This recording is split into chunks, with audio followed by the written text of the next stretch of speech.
an outspoken critic of South American drug cartels, is gunned down, execution style, in New York. Was it an act of international terrorism? Ethnic violence explodes in a former Soviet republic. Will it spread outside the former Soviet Union? And Eye on America. Tonight, the quest for thinness and beauty. What is it doing to women? This is the CBS Evening News.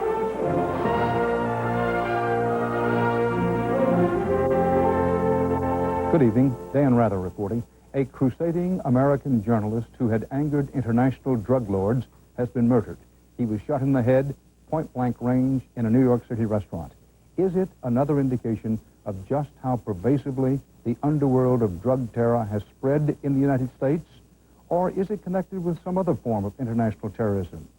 Or what was the motive? Giselle Fernandez has been investigating.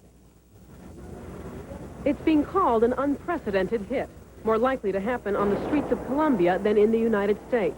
But last night, in a bar in Queens, New York, well-known Hispanic journalist Manuel de Dios became one of the first reporters to be shot dead execution style in this country. De Dios, a crusader against the Colombian drug cartel, was shot at point-blank range. Based upon his activities and his work, it wouldn't be far-fetched to assume somebody had threatened him. De Dios was editor at one of America's leading Latin dailies and was a journalist known for taking risks. His relentless probes into the international drug trade elicited countless threats against his life. He kept getting threats, and he kept naming names, and he kept doing the same thing for years and years and years. Colleagues here say that Manuel de Dios had a long list of enemies, prominent among them the Colombian drug cartels. But 2 weeks before his death, they also say he was working on new leads into a highly charged investigation of Puerto Rican death squads and their possible link to the U.S. government. Just last month, de Dios was in Puerto Rico testifying at a Senate committee on that case. But police sources say his latest venture, a new magazine naming drug dealers in his own backyard, might also have done him in. Obviously, it's a message. New York has become their territory as well. It wasn't Colombia or Bolivia or Peru. Now it's New York City as well. In the past 6 years, as many as 70 journalists have been killed in Colombia for exposing the drug lords in their country. But never before have American journalists felt threatened at home. They don't engage in retribution against our institutions, our journalists, our judges. So this would be precedent-breaking. Maria Jimenez worked at Colombia's El Espectador newspaper and survived a terrorist bombing in 1989. She says the assassination of de Dios sends a clear message. This is a call for the American society to understand that the drug war has never ended. The drug war is a reality. Police say who the assassins are is still open for speculation. But if it was the cartel, de Dios' murder has opened a whole new chapter in the war on drugs. Giselle Fernandez, CBS News, New York. The streets of New York and Los Angeles are a long way from the mountains and jungles of Latin America, but there is a connection. In South America's cocaine country, drugs go hand in hand with violence and revolution. Nowhere is the combination more deadly than in the high country of Peru, where a fanatical communist movement is taking up arms against the government and against the U.S.-backed war on drugs. CBS News correspondent Juan Vasquez reports from inside Peru.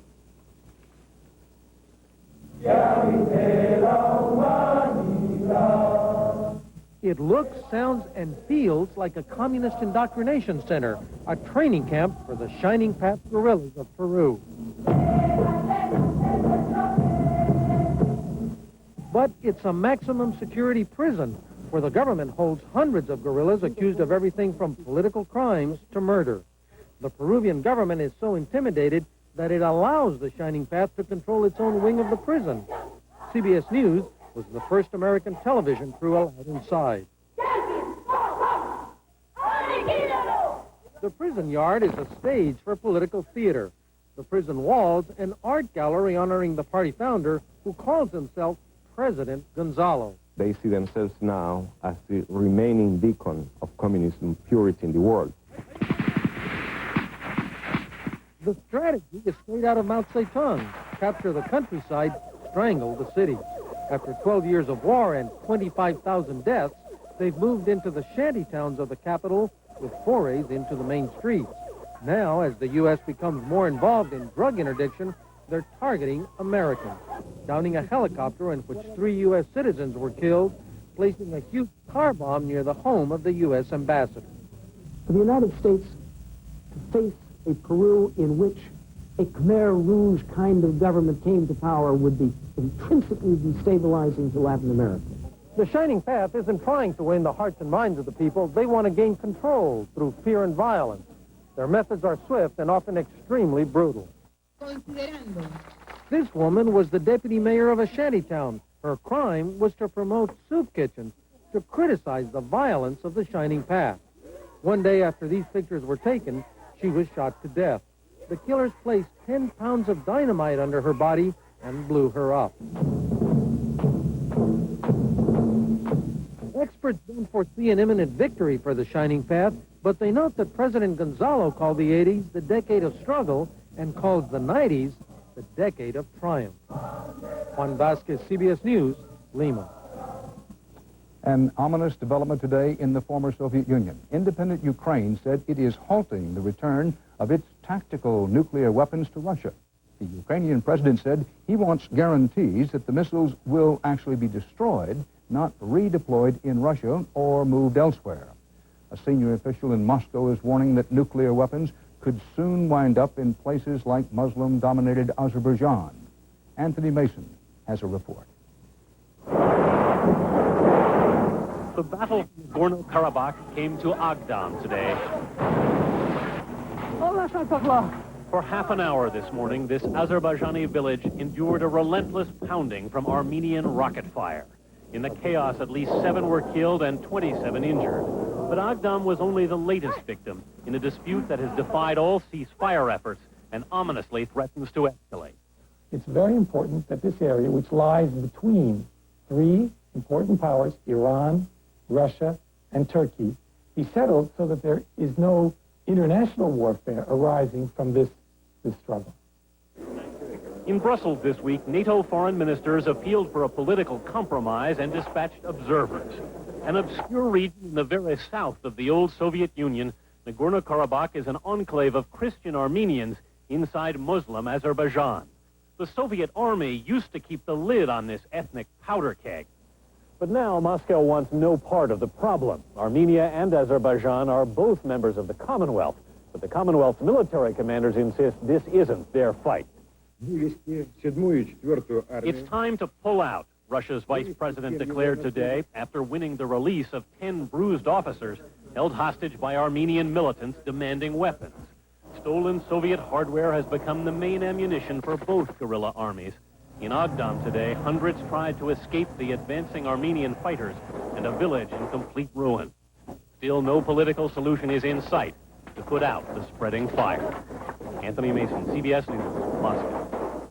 And still ahead on tonight's CBS Evening News, some of America's top business leaders look at the economy. They don't like what they see. And in the wake of the House check bouncing scandal, members begin to step up and fess up.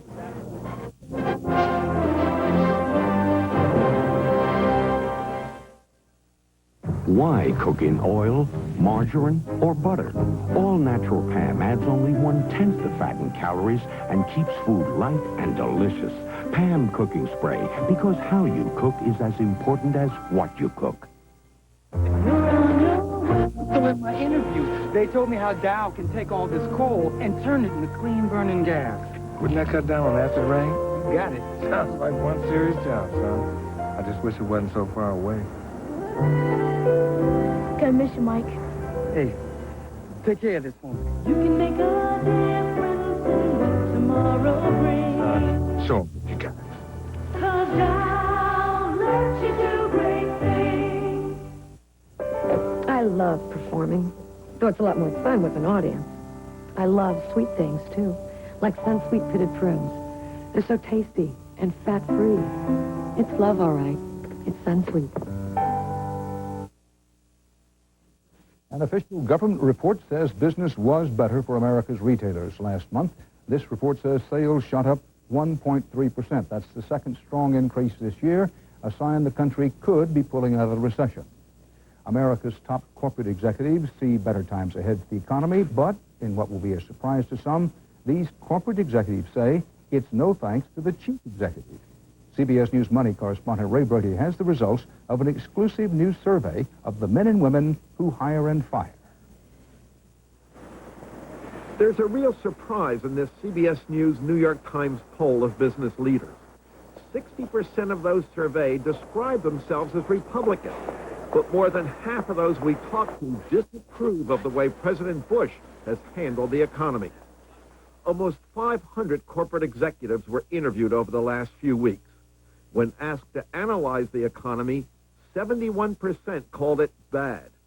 Yet when asked about the outlook, nearly half of those surveyed say they are hopeful about the future.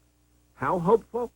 More than half say the economy will grow a weak 2% a year or less. I think the economy will be stagnant for at least till the middle of 1993. We've been holding back on some investments. We've been holding back on bringing people back until we see where the direction of the economy in 92. And what about jobs? Talking about the workforce at their own companies, more than half expected to remain steady. Not much firing, maybe, but only a little more than a third of the executives expect to be hiring. Further indication of a weak recovery. In the short term, we will probably be holding steady. I don't see any boom coming. On how to stimulate recovery, 62% of the business people have one suggestion: cut taxes. In an earlier survey of the general public, however, more than half the people said the way to bring on recovery is to create jobs. But, say business leaders, we can't do it alone. I think the government has to give incentives to business to create jobs. The views of these business leaders could be the key to the future, because few other groups have their power to influence change. When they're optimistic, they expand their companies and jobs are created. When they're cautious, they cut back, and the economy simply muddles along. Ray Brady, CBS News, New York. Stay here with us now for the story of how the Bush Quayle campaign is searching for a new message.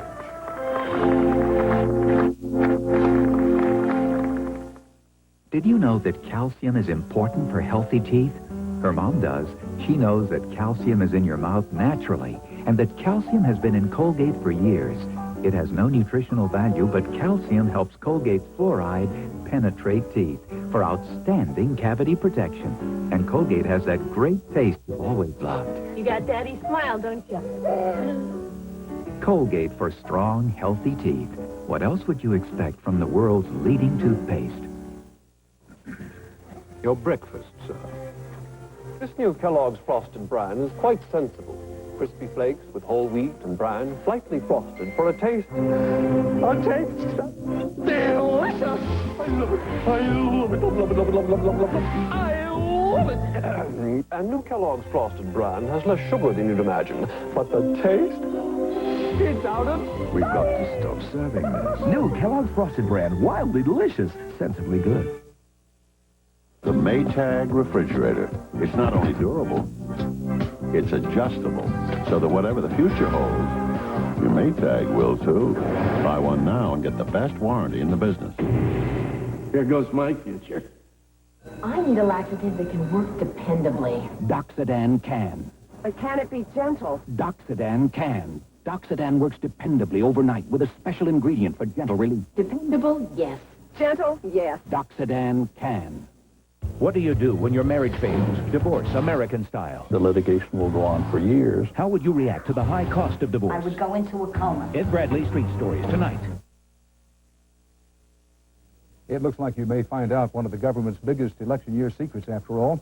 The names of hundreds of current and former members of Congress who used the House bank to write bad checks. Correspondent Mark Phillips is following the bouncing check story on Capitol Hill. Mark? Dan, there's been much talk here today about a so-called smell test, that there was so much of an odor around recent congressional efforts to release only the names of the worst check bounce offenders that even Congress couldn't stand it. Well, today Congress changed its mind. Now all of the recent offenders will be named. The House will be in order. As the House opened its session today, more than 60 members, including House Leader Tom Foley, had already admitted that they had indeed bounced checks at the now closed House bank. More names will likely follow. If my constituents didn't forgive sloppiness and a certain amount of eccentricity, I wouldn't have been here in the first place. And I told them that I was an industrial-strength overdraft protection user.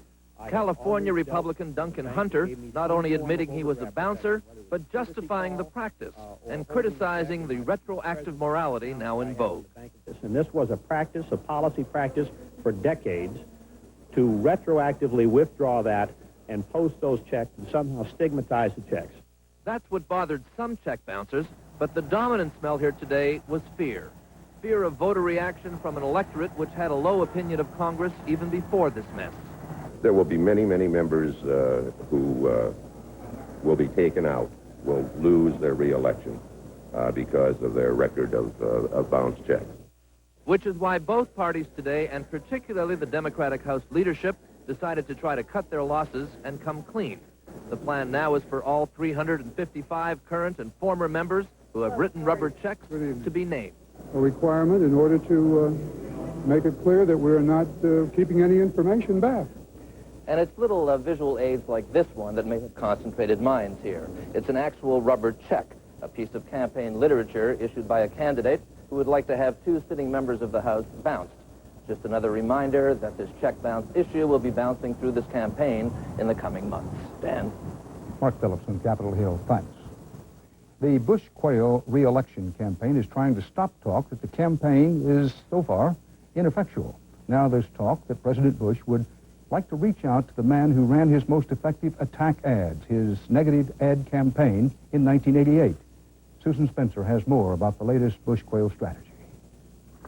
Mr. Bush was back to being presidential today, doing what presidents can do and candidates can't, speaking in the Rose Garden, hobnobbing with the powerful. I'm just delighted to see His Majesty again. With the big primary victories behind him, supporters are relieved that the president has suspended his frantic road trips, but distressed at the ever-plummeting approval ratings. Some blame a campaign still reeling from Pat Buchanan, and one without a consistent, coherent message. Sooner or later, you got to remind people of what it is that you're proud of that you've done as president and what you're going to do in the future. And I just don't know that that's coming across right now. The White House response has been to shake up the speech office, adding writers, as is the campaign. The campaign also plans to expand its ad team, described by one aide as without a strategy. Their efforts tame in comparison to the 1988 attack spots ad whiz Roger Ailes produced. His revolving door prison policy gave weekend furloughs to first-degree murderers not eligible for parole. Both Ailes and the campaign deny emphatically that he's coming back to help, though he does serve as an informal advisor. Officials talk to him frequently about strategy and say he would sure be welcome. For some Republicans, though, that's not the point. The problem has not been with getting his message out. The problem has been with the message. And essentially, it's been that the perception is that there's not much in the way of a message. The president's message in coming weeks will be his economic plan, his next opportunity to score big a week from Friday, his line in the sand deadline for Congress. The hottest debate around here these days, okay, the deadline passes, then what? Susan Spencer, CBS News, the White House. Then what on this broadcast is Eye on America, the obsession with looking beautiful, from grade school to grave.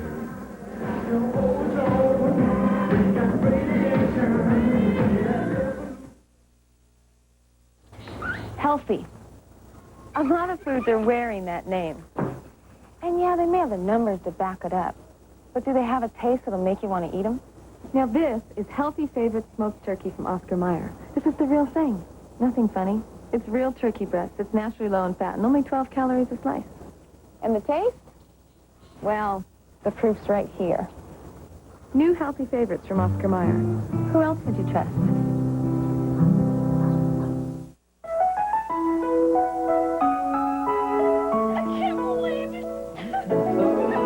Think about your daily dreams and what you would do if you won $1 million out of the blue. Miracles can happen for you. Publish your clearinghouse, the house where dreams come true. Doctor. Is it right for me? Habitrol. It's a patch. You know, the patch. Habitrol. Habitrol. You know, Habitrol. It's a patch. It's new. Habitrol. Ask your doctor about Habitrol, nicotine transdermal system. Thanks, Doctor. There's constipation and there's constipation. Oh, yeah. When it's this bad, take it to the max. New Maximum Relief Formula X-Lax pills with 50% more X-Lax medicine for maximum relief. Oh, yeah. Take it to the max. I'm Harry Smith. And I'm Paula Zahn. You bought your dream house and it's turned into a lemon. Is there anything you can do about it? We'll tell you tomorrow on CBS This Morning. It's breakfast for your head. The vice president of North Korea denied today that a Korean ship carried Scud missiles to Iran. The ship docked in Iran this week after completely eluding a U.S. military dragnet in the Indian Ocean. Iran and Syria both blasted the United States today for even trying to interfere with the ship. Syrian President Assad accused the U.S. of acting like a pirate. From around the world now, more CBS News. At the United Nations, Saddam Hussein's chief envoy complained about the terms of the Gulf War ceasefire. The UN Security Council rejected his arguments, and the U.S. and British delegates raised the threat of election year force to make Iraq reveal its secret arms facilities. Upstate New York got one of the heaviest March snowfalls ever, up to 4 inches an hour, more than 2 feet in all. Jim and Tammy Faye Baker are splitting up. Tammy Faye announced today she is divorcing the former TV preacher, who is now serving 18 years in prison for defrauding his flock. Tammy says she and Jim remain good friends. And Warren Beatty, Hollywood's longest-running bachelor, has married Annette Bening, his co-star in the film Bugsy. Beatty turns 55 this month. They have a 2-month-old daughter.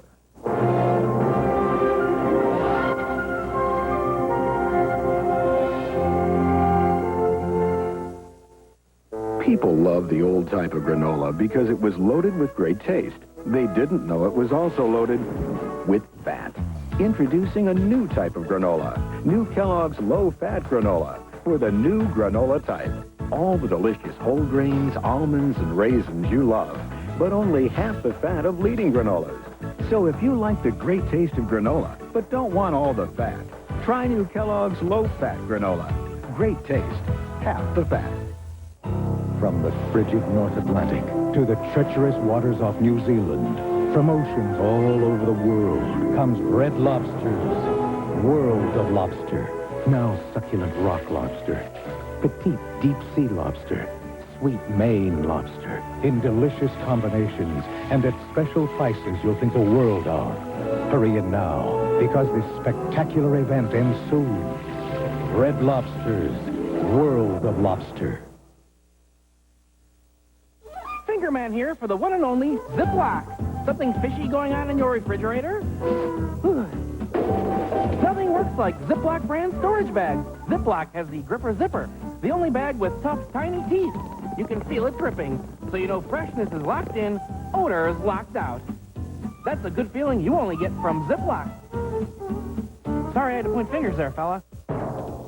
For fresh food, there's only one, Ziploc. Tylenol users discover a powerful name in aspirin-free pain relief. It took away my headache. Aspirin-free Anacin worked as well as Tylenol. Like Tylenol, aspirin-free Anacin is 100% aspirin-free acetaminophen, so it's gentle on your stomach. Now I have a choice. Whirlpool believes a great washer is one you rarely ever think about. Solidly built to do its job for years without a second thought. If you want a washer so well built you don't have to think about it, think about Whirlpool. Here's an experiment you can try. Next time you're in a group of people, look around. Chances are the average person is, well, average looking.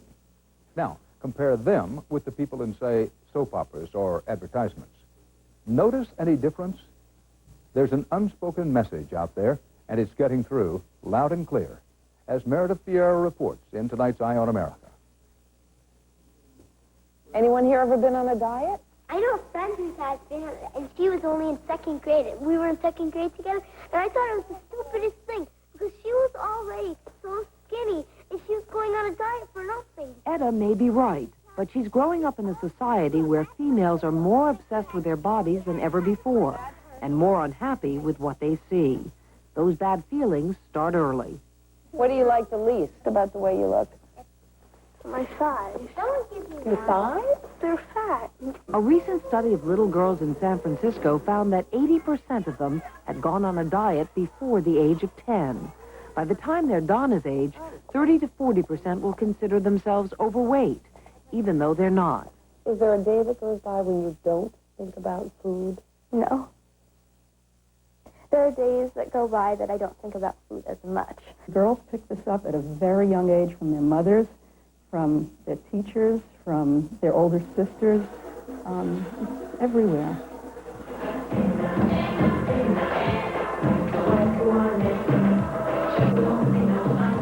Enough is enough. Sometimes I'll leaf through, and after the 100th page of beautiful, thin women who are perfect in every way, or quote perfect in every way, it gets a little bit much. Donna and her classmates at Yale believe they're too smart to fall into the beautiful body trap.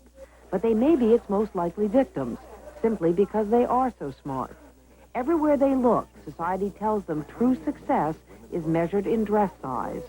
With enough makeup and exercise and cosmetic surgery, you too can be perfect. Genetics alone guarantee it's an impossible ideal, yet millions of women keep chasing after it. People really do feel now, if they're not perfect, that somehow it's their own fault. There's a great deal of shame that women in particular experience between what they feel is their self and what society sets up as the ideal. The gap between real women's bodies and the body ideal has grown ever larger since the 50s. Back then, even beauty queens had bulges and buttocks. Today, the average model weighs 23% less than the average 144-pound woman who wants to look like her. Yet we still buy this notion that thin is normal. This ideal sort of replaced the blissed-out happy housewife of the 50s as sort of the dominant image that we were all supposed to live up to. Author Naomi Wolf believes this emphasis on beauty is really a deliberate attempt to keep women down, part of a backlash against feminism. So it's a way to keep an Achilles heel of vulnerability always available for manipulation in women who are otherwise reaching further and further and beginning to feel better and better about themselves. There are many women who really just obsess. It drains energy from their life. They never feel good enough. So lots of women have less fulfilled lives than they ought to. There is something wrong with a society that spends more on cosmetics and exercise and plastic surgery than it does on social services or education. And there's something reassuring about little girls who still think being made of sugar and spice is nice. Even if you have, 3 surgeries, you're still going to get old. I mean, I don't think I'm going to, have a surgery, plastic surgery or anything when I grow up, because there's really no point of it. If you look that way, you look that way, and that's it. The girls may have a point, but cosmetic surgery is still up 69% over the past decade. The diet industry will rake in $33 billion this year, and every minute we buy another 1,400 tubes of lipstick.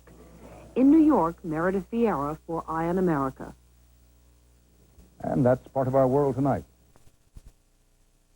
Thank you to all of those of you who have called in. You're very appreciated. Now, stay tuned for the McNeil-Lehrer News Hour. Tektronix, a worldwide supplier of test and measurement, television systems equipment, and computer graphics. The Tektronix Foundation, a corporate producer, has made a major contribution to the Oregon Public Broadcasting Program Fund.